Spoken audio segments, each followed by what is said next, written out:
Ini apakah karena upaya-upaya pencegahannya nggak berhasil atau karena faktor lain? Maksudnya gimana? Nek saya waktu itu kan koordinator pencegahannya. Jadi Anda itu kalau ngomong Mas, sabar dulu, sabar. Cukup. Kita lihat sejenak pemirsa. Pesta demokrasi sudah kita lalui. Saatnya bangkit lagi untuk menata diri. Ayo kita ikuti obrolan kali ini. Bersama-sama kami di pojok demokrasi. Yeah.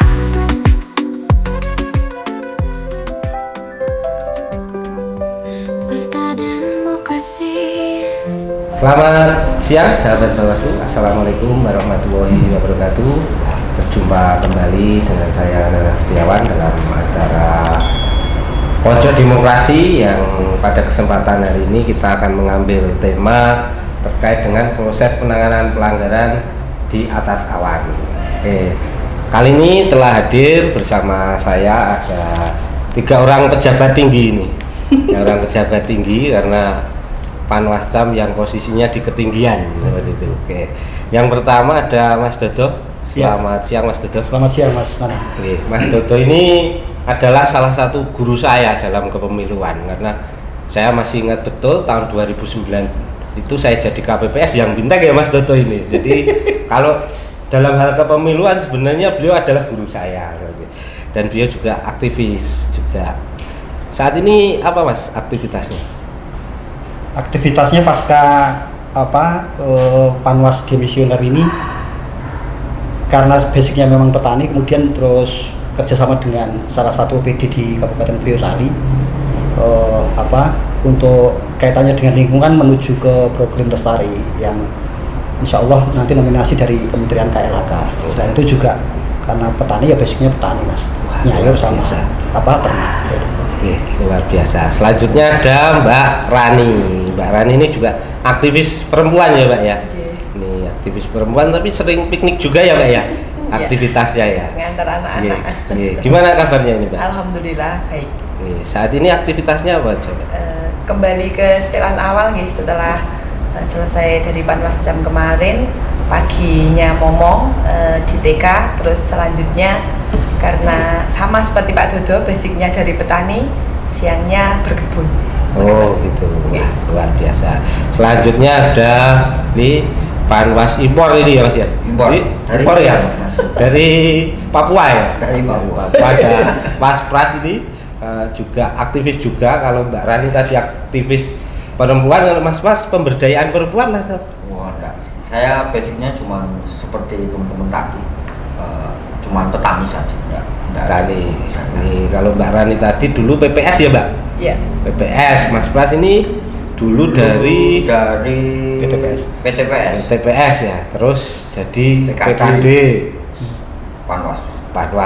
Berarti besok Bawaslu berarti? Kemungkinan besar.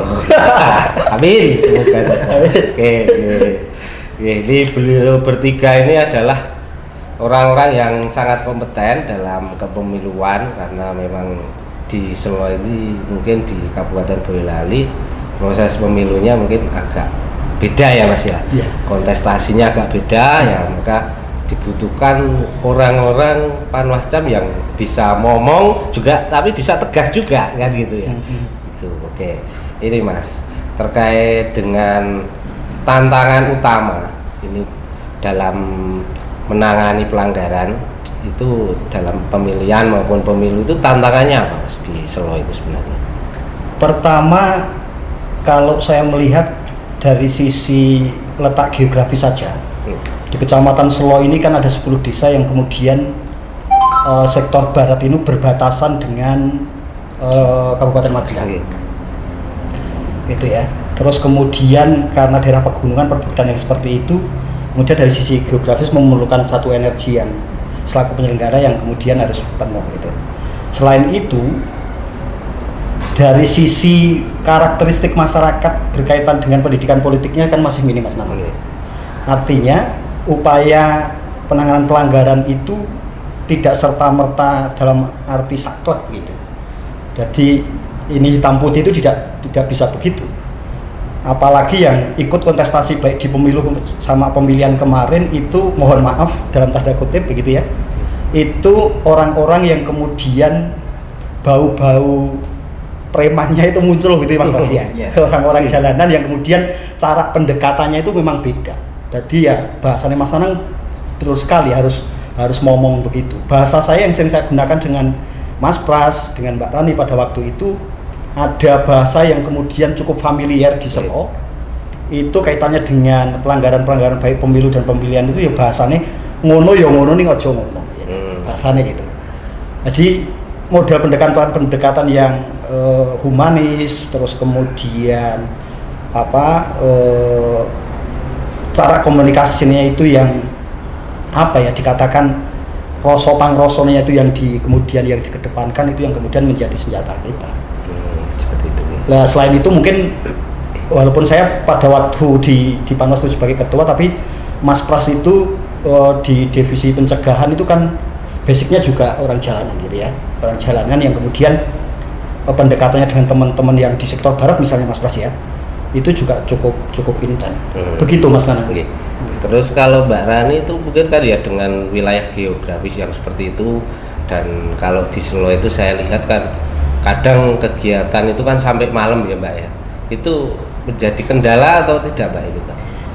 Sebenarnya ada di rumah itu ada suami, ada 2 anak yang masih kecil-kecil, tapi karena ini kemarin itu sudah siap bertekad, jadi ya tidak dijadikan kendala.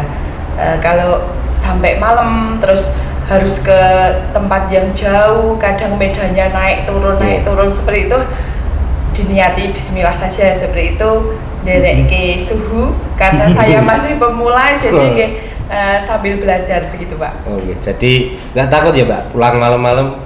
Karena kan kebetulan sama preman. Satu jalan.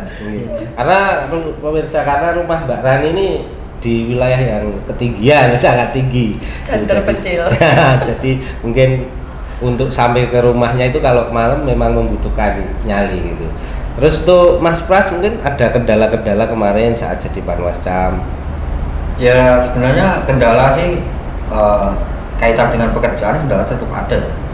Seperti yang diutarakan pada itu tadi, selain letak geografis, kebetulan pendampingan saya kemarin itu di wilayah barat, jadi yang pelosok-pelosok istilahnya terpencil, terus di ketinggian, di lereng-lereng gunung itu kan di sektor barat itu ada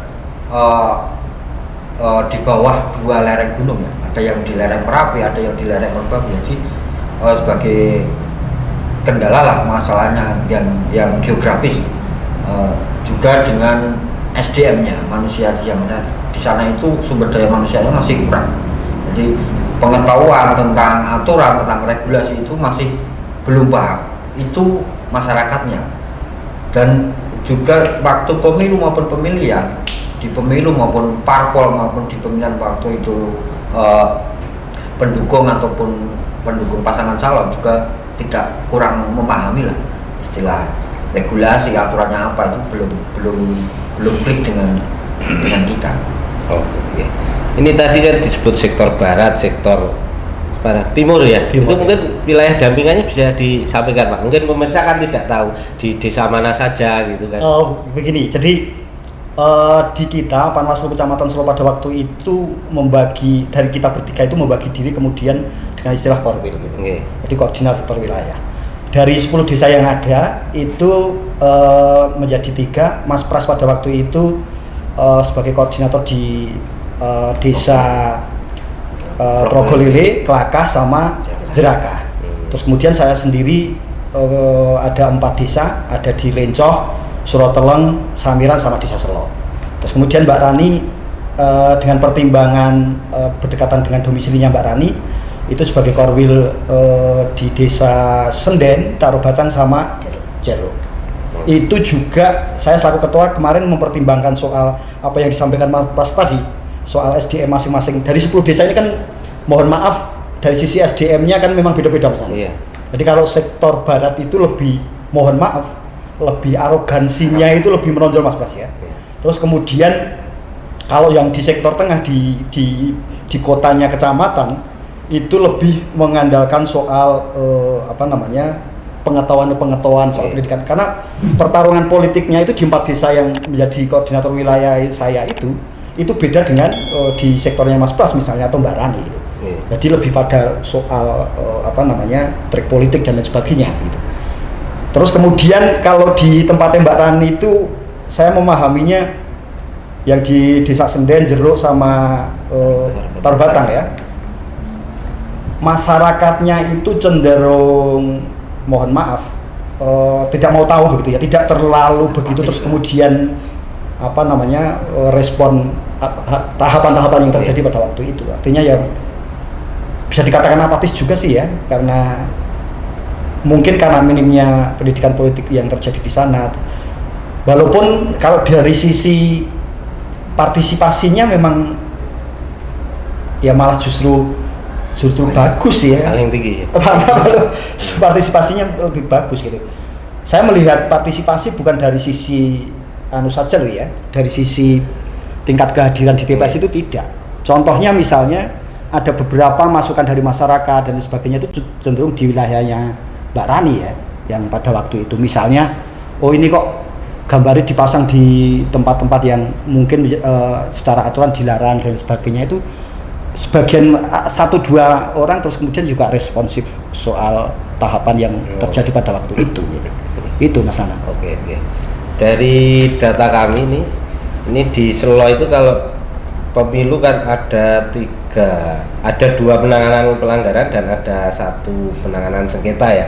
Yang 1 administrasi, 1 kode etik, 1 sengketa. Terus di pilkada ini ada 3 juga, 3 temuan, 1 kode etik, 2 administrasi. Nah ini dengan tantangan geografis tadi Mas, itu dalam proses penanganan pelanggaran itu strateginya seperti apa? Kan harus melakukan panggilan untuk klarifikasi yang waktunya kalau pilkada kan hanya 3 hari. Dan misalnya dari Selo sampai mana ini Kelaka sampai mungkin Jeruk itu terkait pengumpulan undangan tadi, terus pengumpulan bukti-bukti itu strateginya seperti apa biar waktu penanganan pelanggaran ini terpenuhi?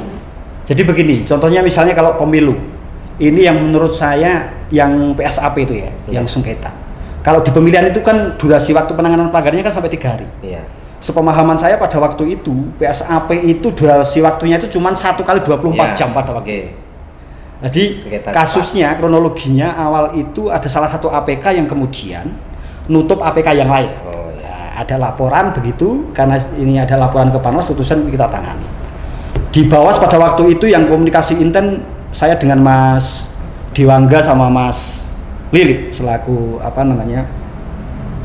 Kodim penanganan sengketa pada waktu itu. Jadi saya begitu ada laporan itu sempat begitu ya, karena durasi waktunya cuma 1 kali 24 jam. Lah, melihat dari sisi yang seperti saya sampaikan tadi soal letak geografis yang seperti itu, kita tidak mungkin terus kemudian misalnya ngasih undangan untuk klarifikasi dan lain sebagainya itu kita nunggu datang Mas. Jadi kita ya harus jemput bola. Jemput bola mendatangi yang bersangkutan, terus kemudian melakukan pendekatan yang seperti saya lakukan tadi. Jadi kasusnya pada waktu itu minta tanda tangan pemohon saja Mas. Pemohon sama termohon itu saya datanginya itu ke lain kecamatan. Sampai gitu ya? Iya, jadi sekitar jam 10 sampai jam 11 malam itu Mas Pras ya. Saya itu mendatangi ke salah satu pondok di Candi Doglo. Iya. Mas Tugiarto pada waktu itu sebagai caleg PKB itu saya datangi ke sana cuma minta tanda tangan pemohon saja. Itu saya lakukan jam 11 malam. Padahal pada waktu itu jam 12 malam itu saya sudah ditarget oleh Bawas bahwa soal proses penanganan pelanggaran itu selesai. Artinya itu, contohnya itu pada waktu pemilu. Terus kemudian pada waktu pemilihan itu juga ya memang karena orang-orang di Selo itu dari sisi mohon maaf pendidikan politik, kesadaran berpolitiknya memang rendah, ya kita harus jemput bola tadi Mas. Nggak bisa kita itu nunggu. Walaupun seperti yang Mas Nanang katakan untuk memberikan 1 undangan itu kan bisa sampai 2 kali ya. Iya. Misalnya diundang pertama kali tidak hadir, terus kemudian ngasih undangan lagi begitu kan Mbak Rani. Itu pun juga saya minta ke Mbak Rani pada waktu ya datangin saja, tidak harus kemudian hanya merintah kepada staf pada waktu itu terus mengasih undangan, tidak. Jadi strateginya pada waktu ngasih undangan itu memberikan satu penjelasan apa-apa yang akan kita lakukan secara teknisnya, bukan terus kemudian apa yang akan kita pertanyakan pada waktu klarifikasi itu sebenarnya tidak, tapi teknisnya hanya seperti ini Pak gitu, disampaikan satu pemahaman biar baik pemohon dan termohon itu juga legowo menghadiri ke Panwaslu Kecamatan Selo. Salah satunya itu Mas Anand. Terus ini Mbak Rali ini kan juga baru ya jadi Panwascam dan kebetulan langsung di penanganan pelanggaran ya. Itu strateginya bagaimana Mbak? Karena kalau di penanganan pelanggaran kan harus paham regulasi gitu. Seperti itu, regulasinya juga banyak, undang-undang pemilihan itu juga undang-undangnya sangat banyak. Itu strategi jenengan belajar terkait dengan regulasi dan proses penanganan pelanggaran itu strateginya seperti apa Mbak? Kalau kemarin itu kami apabila ada temuan ya, yang banyak kan kemarin temuan itu, terus saya sama Pak Dodo sama Pak Pras gitu konsultasi bertiga gitu, Pak ini masuk yang mana gitu, masuk yang mana, terus saya cari gitu, terus nanti untuk yang administrasinya sama Pak Pras itu nanti bikinnya seperti ini Mbak begitu, terus nanti saya belajar sedikit seperti itu Pak. Terus untuk penyampaian undangan seperti yang diatur sama Pak Dodo tadi, memang kita datangi sendiri, tidak staf, kita jelaskan sama yang kita undang. Alhamdulillah tidak ada yang izin kemarin itu. Strategi kami seperti itu Pak.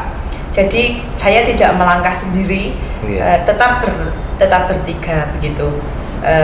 Pak ini sudah jadi seperti ini, kita konsultasikan benar atau tidak, sudah cocok atau belum seperti itu. Karena saya kalau berjalan sendiri mungkin takutnya kan masalah regulasi, terus ini bersangkutan dengan orang-orang yang kita belum tahu karakteristiknya begitu, jadi tetap saya di belakang Pak Dodo dan juga Pak Pras begitu. Oke, terima kasih. Terus ini Mas Pras, ini kan dari data kami ini baik yang pemilu maupun yang pemilihan ini kan sumbernya temuan ya. Temuan berarti kan sumbernya dari form A, form hasil pengawasan. Nah itu kemarin strateginya bisa menemukan ini seperti apa Mas? Terus penyusunan form A-nya seperti apa gitu, mungkin bisa dijelaskan kepada sahabat Bawaslu.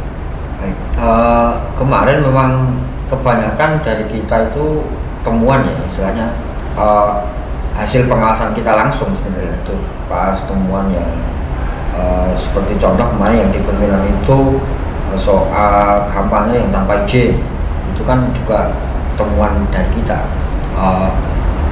Sebenarnya kita ini tidak saklek ya, istilahnya tidak saklek untuk menangani pelanggaran. Istilahnya sebenarnya kan aturannya itu kan untuk izin kampanye atau itu kan di polsek ya. Yeah. Kita kan hanya tembusannya saja. Yeah. Misal kita besok misalnya mau ada kegiatan salah satu parpol ataupun pasangan calon, kita komunikasikan sama polsek setempat. Polsek kalau tidak ada tembusan ke kita, ya kita langsung klarifikasi ke panitia lah istilahnya. Kalau tidak ada ya waktu itu teman kita yang di Gebyok ya, di Gebyok itu kita hentikan lah istilahnya, kita hentikan. Terus kita proses sesuai aturan yang ada. Jadi lagi-lagi kembali ke semula ya. Jadi baik pasangan calon ataupun pendukung, tim pendukung lah istilahnya, itu tidak paham betul dengan regulasi yang ada. Jadi kita juga kalau mau saklek orang-orang Solo itu seperti yang diutarakan tadi, SDM-nya itu rendah-rendah. Jadi gurgacowani gacokan teledol. Jadi memang dibutuhkan Panwas sami preman lah istilahnya. Bukan preman loh, semi lah.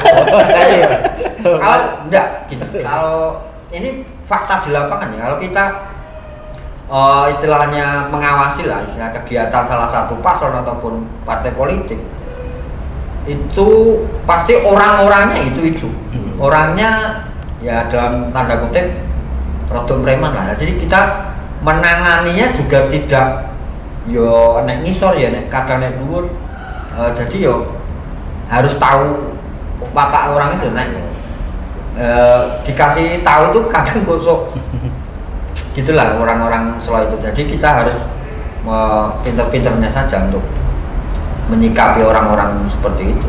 Terus temuan-temuan itu juga sumbernya bukan dari kita saja, mungkin dari hasil pengawasan PKD. Jadi dari 10 desa itu, dari 10 PKD itu memang istilahnya kerja mereka juga sangat bagus lah. Jadi dalam pengawasan kalau ada temuan mesti kita sharing ke kita dulu, terus prosesnya gini-gini, terus gimana. Mesti kalaupun Panwas tidak ada di tempat itu, pasti kalau PKD laporan kita langsung ke lokasi. Mungkin strateginya seperti itu. Oke. Terus selanjutnya ini mungkin dari Panwascam Selo itu kemarin ada inovasi-inovasi terkait dengan proses pengawasan itu, mungkin yang di daerah lain tidak, tapi diterapkan di Selo mungkin ada inovasi yang mungkin nanti ke depan bisa ditiru teman-teman Panwascam yang lain. Baik di pemilu maupun pemilihan itu sebetulnya apa sih output dari sebuah proses demokrasi itu sebetulnya kan pertama soal partisipasi gitu ya. Terus kemudian pendidikan politiknya semakin meningkat gitu kan. Pendidikan politik itu kan dalam arti orang itu terus kemudian responsif terhadap tahapan-tahapan yang ada misalnya begitu ya. Terus kemudian paham ya sedikit-sedikit regulasi soal aturan bahwa ini boleh, ini tidak boleh begitu. Nah, baik di pemilu dan pemilihan kita diawali dari misalnya pemilih yang usia kalau pemilih pemula ya, istilahnya pemilih pemula itu kita bikin satu MOU dengan, karena di Selo itu kan hanya cuman ada satu SMK saja, terus kemudian ada satu SMP Mas Pras ya.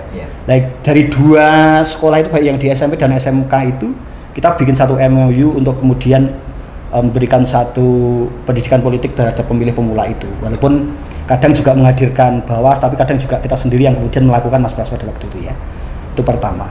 Terus yang kedua, pada waktu pemilu itu kita memanfaatkan kearifan-kearifan lokal yang ada juga. Contohnya misalnya begini, kita pernah mendatangi di beberapa teman-teman muslimat begitu ya, kemudian melakukan sosialisasi. Jadi bahasa sosialisasi itu kan kemarin cenderung dilakukan oleh penyelenggara teknis dalam arti KPU dan jajaran. Tapi di Selo tidak. Bahwa pendidikan politik, sosialisasi itu juga sebetulnya di Bawas dan jajarannya itu penting juga dilakukan. Kita mendatangi kaum muslimat, terus kemudian ada teman-temannya Mbak Rani itu yang di IGTKI ya, IGTKI itu juga malah minta ke kita untuk kemudian yuk ngobrol soal politik, yuk ngobrol soal pemilu ya gitu. Jadi kita hadir ke sana juga gitu. Terus kemudian lewat teman-teman kesenian, maksudnya kesenian jalanan itu kita juga pernah melakukan sosialisasi begitu. Jadi kearifan lokal atau local wisdom yang ada kemudian di Selo itu kita manfaatkan untuk sebagai media untuk sosialisasi berkaitan dengan aturan-aturan dan lain sebagainya. Selain itu juga hubungan stakeholder yang ada itu harus kemudian direkatkan. Jadi kita itu sampai beberapa kali mengundang perangkat desa dan kepala desa gitu ya. Terus kemudian ASN yang ada di Kecamatan Selo itu kita undang, terus kemudian melakukan diskusi bersama begitu ya. Tidak harus misalnya yang ada, kalau bahasa di lembaga itu ada skimnya, ada enggak. Memanfaatkan kearifan-kearifan itu saja. Terus kita juga pernah melakukan, mohon maaf di kecamatan-kecamatan yang lain itu belum melakukan kita lakukan semacam deklarasi begitu ya. Deklarasi pemilu damai itu awal kita lakukan. Cuman yang belum kesampaian sampai saat pada waktu pemilihan itu kita menghadirkan kemudian yang nyalek atau yang pasangan calon ke sana untuk kemudian komunikasi. Cuman kita pernah hanya menghadirkan, bahasanya kalau di pemilu itu tim suksesnya Mas Pras ya, ngobrol dengan teman-teman kita, teman-teman PKD, teman-teman staf itu kita lakukan. Karena memang di Selo itu walaupun mohon maaf dalam tanda kutip SDM-nya seperti itu, tapi hubungan kekerabatannya itu ya nuansanya nuansa desa.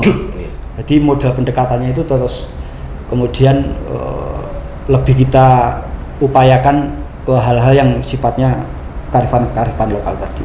Jadi praktik-praktik baik yang kemudian bisa kita masuki di ruang-ruang yang kemudian bisa belajar bareng soal demokratisasi, soal ini terus kita lakukan. Oke. Ini tadi kan Pak Dodo menceritakan terkait dengan sosialisasi ke muslimat, jenengan sebagai aktivis perempuan juga kan ya Mbak. Itu bagaimana strategi jenengan untuk merangsang ini? Kan biasanya perempuan itu kan biasanya acuh tak acuh ya dengan demokrasi itu, biar perempuan-perempuan di Selo ini sadar akan hak politiknya, bagaimana menggunakan hak politik yang benar. Itu strateginya jenengan seperti apa itu Mbak? Kalau saya itu menyisipkan tentang pemilihan itu di pertemuan-pertemuan yang contohnya di Maudi itu lah. Kalau di situ ada pertemuan saya sisipkan sedikit tentang pemilu atau tentang pemilihan seperti itu. Terus di tempat saya sendiri kebetulan ada KWT juga, itu juga pernah saya sisipkan di PKK itu menyisipkan sedikit pendidikan tentang pemilihan seperti itu. Terus tadi Pak Dodo ada yang kelupaan satu itu karena kemarin itu kan kita memberi menyurat ke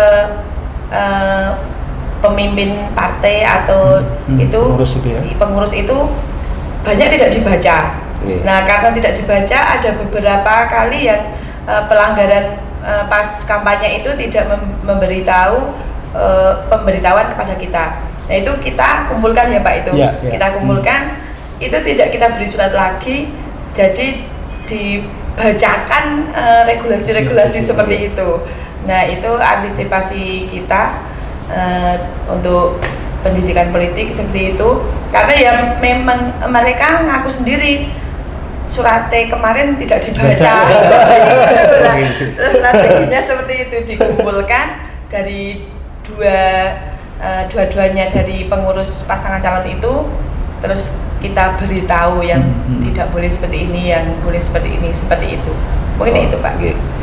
Terus ini Mas Pras, saya ingat betul waktu mau kampanye pemilu 2019 itu Panwas Selo itu membuat satu terobosan, satu inovasi yang waktu itu mengumpulkan pengurus-pengurus partai malam-malam di kantor Panwasca. Waktu itu kita bisa jagongan bareng-bareng, unek-uneknya semua keluar. Itu sebenarnya itu ide awalnya bagaimana Mas, kok bisa muncul satu inovasi yang menurut saya itu?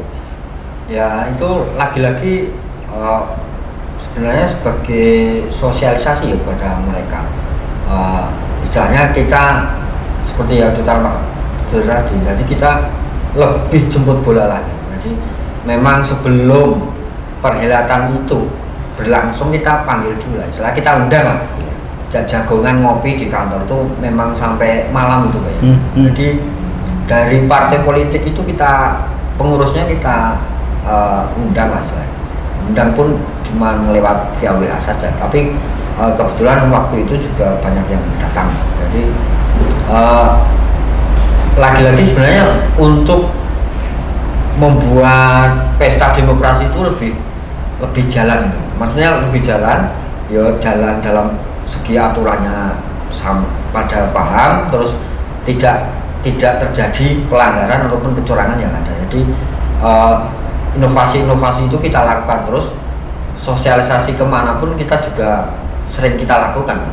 Jadi misalnya kita sering lah mengundang parpol, terus kita untuk pemilih pemula juga saya di SMK Selo gitu. Jadi untuk inovasi-inovasi itu sudah kita lakukan. Jadi bentuk pencegahan terus antisipasi kecurangan, antisipasi pelanggaran itu sudah kita lakukan sejak dini sebelum perhelatan itu berlangsung. Jadi jauh-jauh hari sudah kita parpol, pengurus partai politik lah itu sudah kita kumpulkan, sudah kita beri penjelasan. Terus sebenarnya kita waktu itu undangnya pun rembukan lah istilahnya gitu. Jadi mereka itu mau opo, terus kita terima dulu, nanti solusinya gimana gitu. Padahal kita kan cuman kalau bekerja kan sebatas menjalankan regulasi yang ada. Jadi kita memahamkan itu, tapi lagi-lagi di Solo itu kalau saklek dengan aturan juga nggak bisa. Jadi pandai-pandainya kita lah untuk menyampaikan ke mereka itu. Oke. Ini kan dari data yang saya sampaikan tadi kan di pemilu ada 3 penanganan pelanggaran, di pilkada ada 3 penanganan pelanggaran. Ini apakah karena upaya-upaya pencegahannya nggak berhasil atau karena faktor lain, Mas? Maksudnya gimana? Terus saya waktu itu kan koordinasi pencegahannya, apa yang saya lakukan sudah banyak. Jadi Anda itu kalau ngomong Mas, sabar dulu, cukup. Kita lihat Pesta demokrasi sudah kita lalui. Saatnya bangkit lagi untuk menata diri. Ayo kita ikuti obrolan kali ini bersama-sama kami di pojok demokrasi. Ya. Sabar dulu. Oke, monggo Mas. Nah, pertanyaan jenengan itu yo buat saya apa enaknya, Mas? Ya, kenapa Mas itu, Mas? Saya itu waktu itu sebagai koordinator divisi hukum pencegahan Humas Partisipasi Masyarakat dan Hubungan Masyarakat. Jadi apa yang saya lakukan itu sudah banyak, Mas. Pencegahan sudah saya lakukan. Terus dengan ngomongnya kayak pencegahannya gagal itu kan saya tapi dari data ini kan ada. Oh ya, gini lah. Gimana? Bisa saya kalau pencegahan itu dilakukan terus-menerus berarti kan akan ada pelanggaran. Maksudnya saya gini. Gimana? Pencegahan itu nonsen kalau tidak ada pelanggaran. Oh, seperti itu. Ya. Jadi menurut saudara ini sudah benar ya. Jadi pencegahannya sudah berjalan, tapi karena ada tetap istilahnya apa ya, ngeyel gitu ya. Ya, bagi saya kalau pencegahan, apalagi kita sudah melakukan pencegahan banyak ya. Terus pelanggaran juga kita temukan, apalagi tidak ada pencegahan. Oh, seperti itu. Ya. Oke. Jadi Pak Widodo selaku ketua, itu kemarin kira-kira menurut jenengan itu efektivitas terkait dengan pencegahannya itu seberapa, Pak?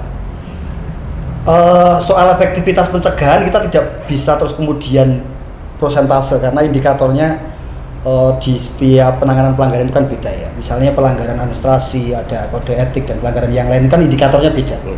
Nah, cuman saya melihatnya itu lebih pada soal pemahaman pelaku-pelaku demokrasi itu sendiri. Jadi karena memang seperti yang dikatakan Mbak Rani tadi, pemahaman soal regulasinya oleh pelaku-pelaku politik itu minim, begitu ya. Artinya terus kemudian terjadi temuan pelanggaran, terus ya yang SDM-nya agak lumayan begitu, terus kemudian memberikan satu laporan ya. Artinya apa? Dari sisi efektivitas pencegahan yang kita lakukan sebetulnya karena di berbagai ruang itu sudah kita masuki, terus kemudian model pendekatan-pendekatan persuasif itu sudah kita lakukan. Tapi kenyataan yang terjadi, mohon maaf, dari 22 kecamatan yang ada di Boyolali itu kan penanganan pelanggaran, mohon maaf kalau tidak salah datanya Mas Nanang, itu penanganan pelanggarannya kita terbanyak di Solo ya? Iya. Penanganan pelanggaran terbanyak di Solo. Terus kemudian malah kode etik itu, kalau tidak kode etik yang PSAP itu ya, itu sampai se-Jawa Tengah itu nomor 1 pada waktu itu ya. Nah, itu artinya apa? Bukan dalam arti kita itu tidak kemudian melakukan upaya pencegahan, itu tidak. Tapi dinamika yang terjadi di lapangan memang begitu adanya. Pemahaman soal regulasi. Jadi bukan serta-merta karena SDM-nya rendah itu kemudian mereka pelaku-pelaku politik itu abai loh ya. Iya. Jadi seperti yang dikatakan Mbak Rani tadi, ketika Mas Pras itu sebagai divisi pencegahan itu bersurat kepada pengurus parpol dan lain sebagainya, begitu ya, itu memang tidak dibaca. Artinya pemahaman soal regulasi yang ada pada waktu kontestasi politik itu memang tidak dipahami. Jadi begitu Mas. Nah, upaya pencegahannya menurut saya bukan dalam arti terus kita sudah maksimal ya, enggak, karena kan memang di setiap event pemilu itu kan memang dinamikanya berubah-ubah ya. Contohnya misalnya saya pada waktu saya masih di pemantau begitu ya, itu di Komite Independen Pemantau Pemilu di Pemilu 99 itu tidak kemudian perilaku oleh pelaku politik itu tidak so ekstrem pada waktu 2019, 2024 ya, 2024 ya, itu tidak seperti itu. 2004. Tapi 2004. Ya 2004. Gitu. Jadi masih gaya-gaya trik-trik politiknya itu masih standar gitu ya. Tapi kemudian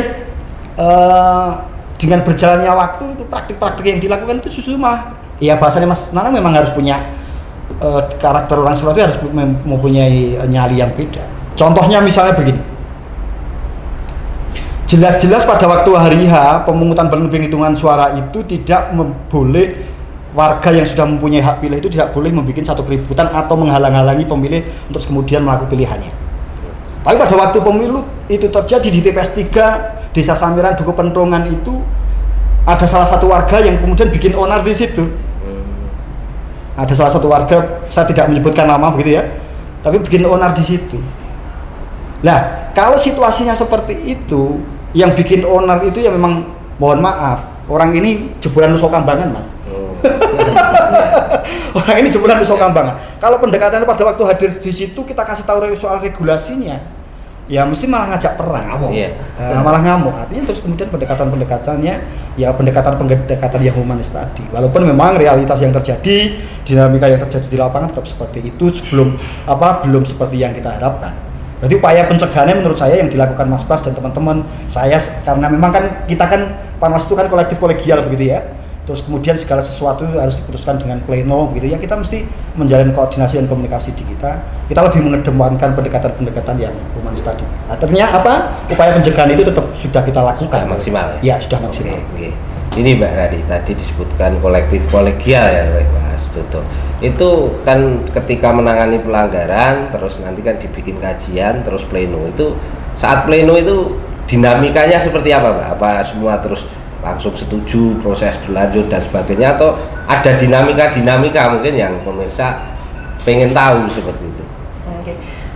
Saat penanganan pelanggaran dari ditemukan sampai terakhir administrasi selesai itu untuk beberapa pleno, terutama Pak Dodo, Pak Pras itu debat dulu, nanti kalau sudah berjalan terus setelah itu ditemukan solusinya seperti ini, terutama tentang regulasi.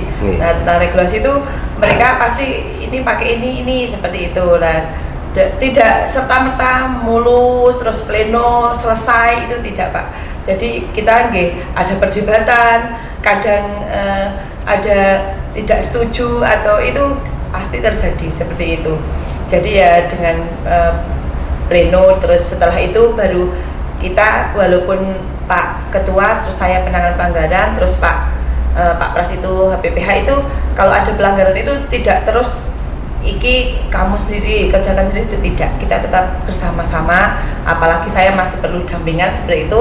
Jadi masukan dan pleno-pleno itu tetap berjalan walaupun tidak mulus, ada perdebatan, ada kadang susah untuk bertemu karena ada kegiatan di sana, ada apa itu pasti ada kendalanya gitu. Tapi alhamdulillahnya tidak sampai waktu habis, setiap ada temuan itu sudah selesai seperti itu. Berarti dinamika saat pleno itu sangat dinamis ya Mbak ya. Oke, ini mungkin yang terakhir ini. Tadi dikatakan Mas Dodo ada salah satu penyelesaian sengketa ya. Itu kan mungkin benar, itu salah satu yang di Jawa Tengah ini masuk yang terbaik lah istilahnya.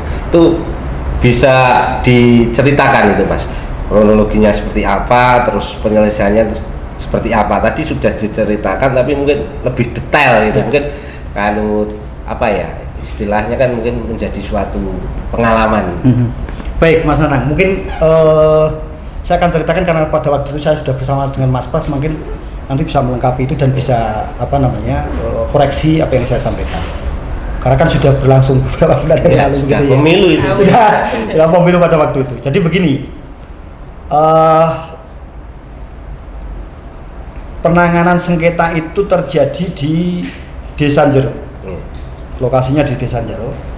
Pada waktu itu kenapa terjadi penanganan sengketa?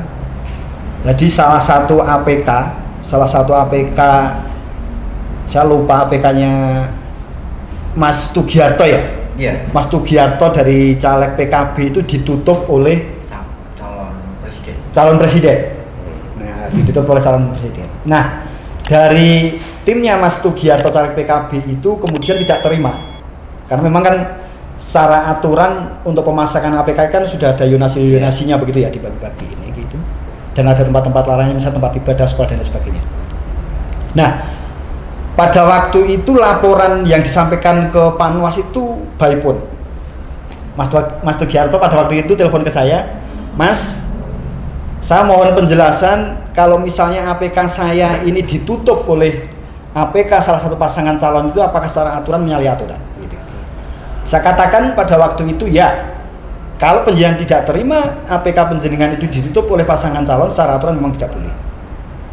Cuman walaupun secara aturan boleh lewat telepon, kalau berkenan penjenengan hadir saja ke kantor atau menyampaikan mandat kepada tim jenengan untuk kemudian membuat satu laporan ke Panwaslu Kecamatan Sulang. Gitu.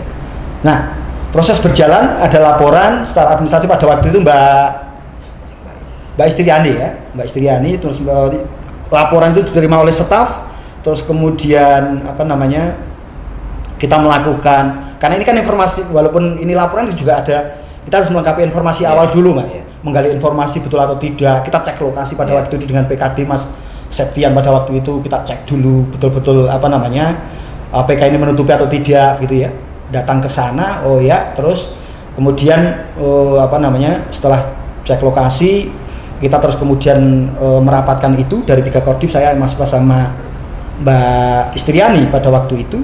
Oh ternyata ini memang masuk kategori pelanggaran penyelesaian sengketa proses ya, sengketa proses.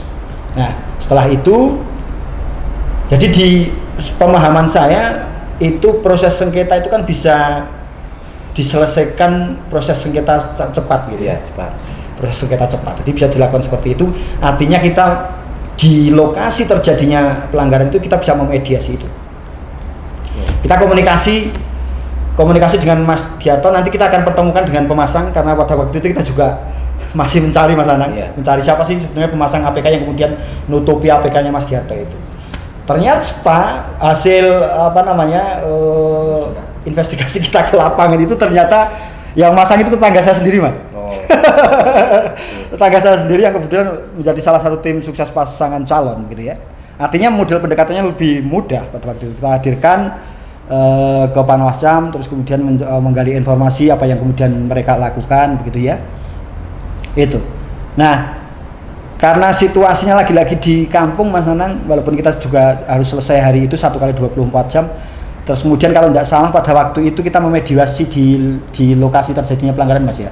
Kita pertemukan kedua belah pihak itu, baik pemohon dalam hal ini Mas Tugiarto sebagai caleg PKB, terus kemudian termohonnya itu ada Mas Suladi sama Mas Ardi pada waktu itu kita pertemukan di lokasi, apakah betul penjari yang masang, terus kemudian ini yang tertutup itu punya engineeringan itu, ya betul. Terus kemudian Mas Tugiarto pada waktu itu apakah penjari akan meneruskan kasus ini begitu, kalau misalnya sudah menjadi satu kesadaran bersama kita legowo begitu, nggak usah diteruskan saja, kalau bisa dirembuk secara keluargaan, bahasanya begitu, dimediasi jadi bahasanya Mas Giarto caleg PKB itu pada waktu itu pun dirembuk secara keluargaan mawon toh, cuman ini biar menjadi satu pelajaran tim-tim yang lain bahwa untuk pemasangan APK itu tidak terus kemudian seenaknya sendiri, karena memang yang disampaikan oleh Panwaslu Kecamatan Solo pada waktu itu memang ada aturannya itu. Artinya pada waktu itu kita pakai model mediasi, walaupun seperti di awal tadi Mas Anang tak katakan,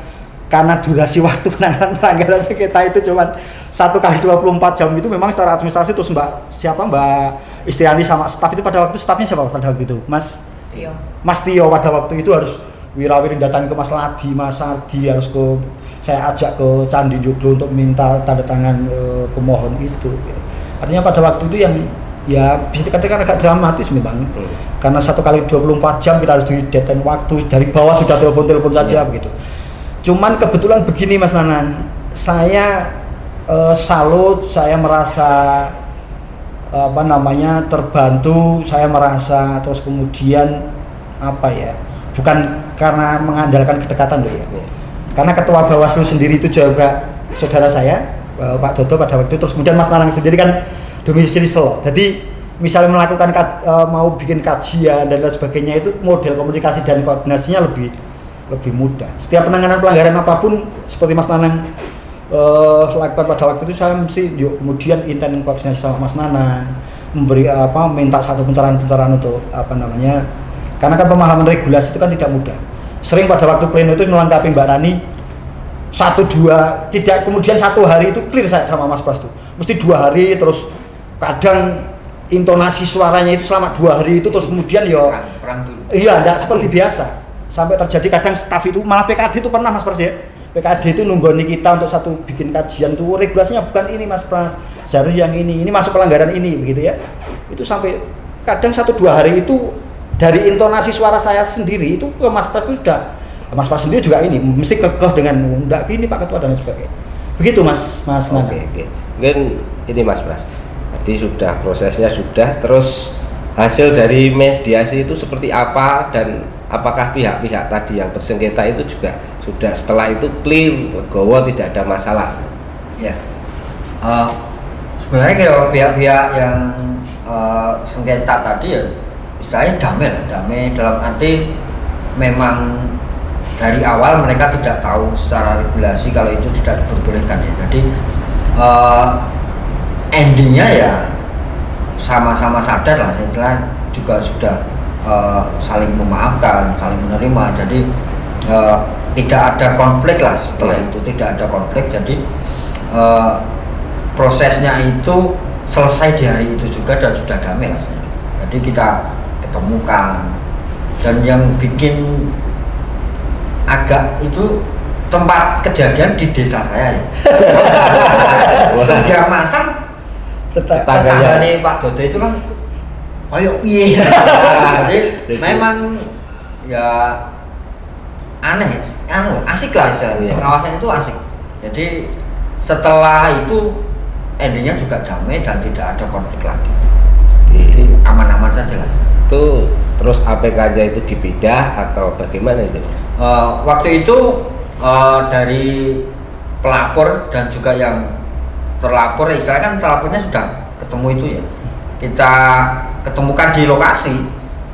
Terus yang pindah itu ya yang masang dulu, disaksikan oleh kedua belah pihak. Jadi dipindah, disaksikan kita sama waktu itu saya juga sama PKD, dipindah lah, saya dipindah. Jadi sesuai dengan aturan. Jadi dipindah, sudah tidak nindi lagi. Jadi setelah itu ya mereka sudah saling mengerti, saling memaafkan. Dan kita terus administrasinya itu sih yang sampai malam itu bikin nggak pusing sebenarnya. Memang resiko kita lah, resiko sebagai pengawal.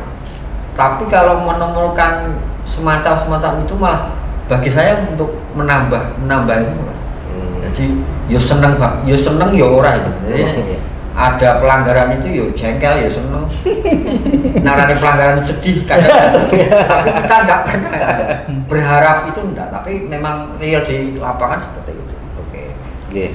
Mungkin perbincangan kita sudah ya lumayan lama dan ini tadi asik ya. Jadi ngobrolnya kita asik, mungkin banyak hal yang mungkin sahabat-sahabat Bawaslu itu belum tahu. Oh, proses penanganan pelanggaran di daerah di negeri di atas awan ya, di Selo itu yang setiap hari hampir saat ini kabut kita di atas awan itu prosesnya seperti itu. Ya, saya ucapkan terima kasih untuk Pak Dodo, Mbak Rani, Mas Pras yang sudah rawuh di sini di acara podcast Pojok Demokrasi. Ya, semoga ke depan bisa lebih sukses lagi dalam berkarir, dan semoga diberi kesehatan, kelancaran dalam berusaha. Dan kapan-kapan kita undang lagi Mas. Oh ya, siap. Topik yang beda karena saya lihat Selo ini banyak yang perlu dieksplor. Bukan karena saya orang Selo, tapi saya lihat memang karakter Selo ini memang ya agak unik daripada yang lain seperti itu. Oke, demikian pemirsa. Demikian sahabat Bawaslu yang berada dimanapun, ini kita telah ngobrol banyak ini dengan Mas Cam Selo, sehingga mungkin banyak hal yang bisa kita petik dari hasil perbincangan ini. Dan mungkin saya sebagai host dalam kesempatan siang hari ini mohon maaf apabila ada salah-salah kata, dan Mungkin kita akan berjumpa di kesempatan yang lain. Oke. Salam awal.